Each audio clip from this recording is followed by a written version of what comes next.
उत्तर प्रदेश में होने वाले उपचुनाव के लिए समाजवादी पार्टी ने 6 विधानसभा सीटों पर अपने उम्मीदवारों की घोषणा कर दी। हरियाणा और जम्मू कश्मीर विधानसभा चुनाव के परिणाम आने के ठीक एक दिन बाद समाजवादी पार्टी की ओर से अपने 6 उम्मीदवारों की जो सूची है वो सार्वजनिक कर दी गई। समाजवादी पार्टी ने 10 में से 6 सीटों पर अपने उम्मीदवारों का जो ऐलान किया है, आइए इस पूरे वीडियो में आपको समाजवादी पार्टी के इन उम्मीदवारों के नाम, इस लिस्ट के बारे में विस्तार से बताते हैं। समाजवादी पार्टी के इन 6 उम्मीदवारों की पूरी लिस्ट की अगर बात करें तो सबसे पहले बारी आती है करहल सीट की, जहां से खुद समाजवादी पार्टी के मुखिया अखिलेश यादव विधायक होते थे।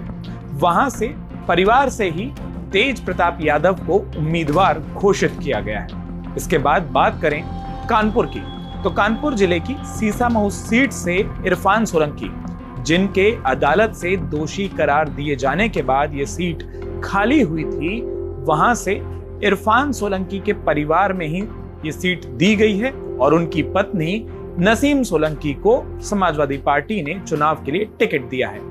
अब इसके बाद फूलपुर सीट की बात करें तो वहां से मुस्तफा सिद्दीकी को समाजवादी पार्टी ने अपना उम्मीदवार बनाया है।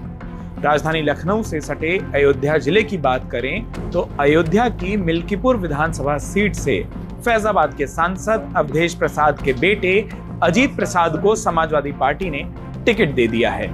इसके बाद बात करें अंबेडकर नगर जिले की, तो यहाँ कटेरी विधानसभा सीट से समाजवादी पार्टी ने शोभावती वर्मा को टिकट दिया है, जो सांसद लालजी वर्मा की पत्नी है।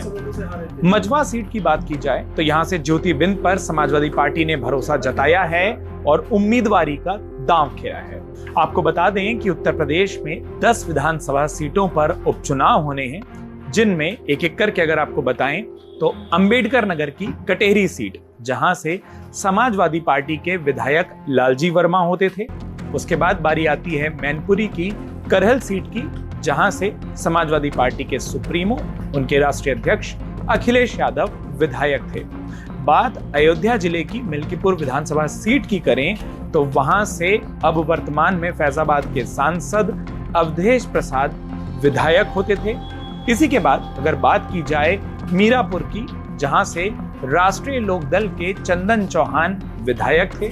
गाजियाबाद की बात की जाए तो गाजियाबाद की गाजियाबाद विधानसभा सीट से भारतीय जनता पार्टी के अतुल गर्ग विधायक थे। इसी तरीके से अगर हम बात करें मझवा सीट की, तो वहां से निषाद पार्टी के विनोद कुमार बिंद विधायक थे। अलीगढ़ की खैर विधानसभा सीट की अगर बात की जाए तो वो भारतीय जनता पार्टी के अनूप सिंह के पास थी, वो वहां से विधायक होते थे।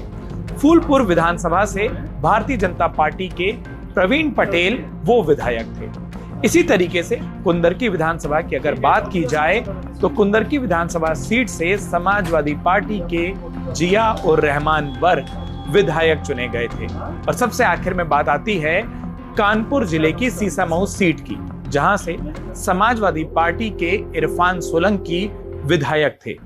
इन सभी 10 सीटों की अगर बात करें तो ये सभी 10 सीटें ऐसी है जिसमें से आप कानपुर की सीसामऊ सीट को अलग कर दीजिए तो बाकी 9 सीटें इसलिए खाली हुई हैं, या बाकी 9 सीटों पर उत्तर प्रदेश में विधानसभा के उपचुनाव इसलिए हो रहे हैं क्योंकि इन सीटों पर जो लोग विधायक थे वो इसी साल हुए लोकसभा चुनाव में सांसद चुन लिए गए हैं। वहीं सीसामऊ सीट की बात करें तो यहां से विधायक रहे इरफान सोलंकी के अदालत से दोषी करार दिए जाने के कारण वो सीट खाली हो गई और अब वहां पर उपचुनाव हो रहा है।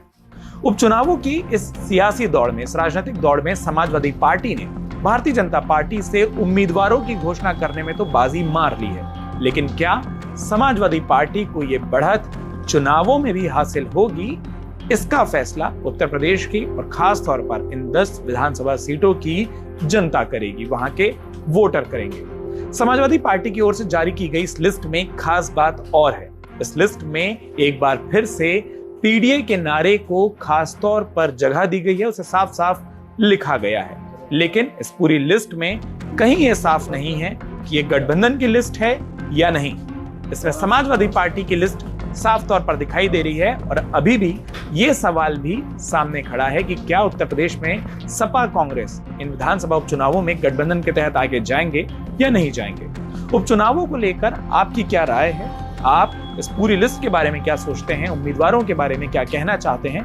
कमेंट बॉक्स में लिखकर हमें जरूर बताइए। और उत्तर प्रदेश की हर छोटी बड़ी खबर और खास तौर पर इन उपचुनावों की सबसे पहली अपडेट को पाने के लिए अमर उजाला उत्तर प्रदेश को सब्सक्राइब करना बिल्कुल ना भूलें। अगर आप ये वीडियो YouTube पर देख रहे हैं तो हमारे चैनल को सब्सक्राइब करें और बेल आइकन को दबाना ना भूलें। अगर आप Facebook पर ये वीडियो देख रहे हैं तो हमारे पेज को लाइक करें।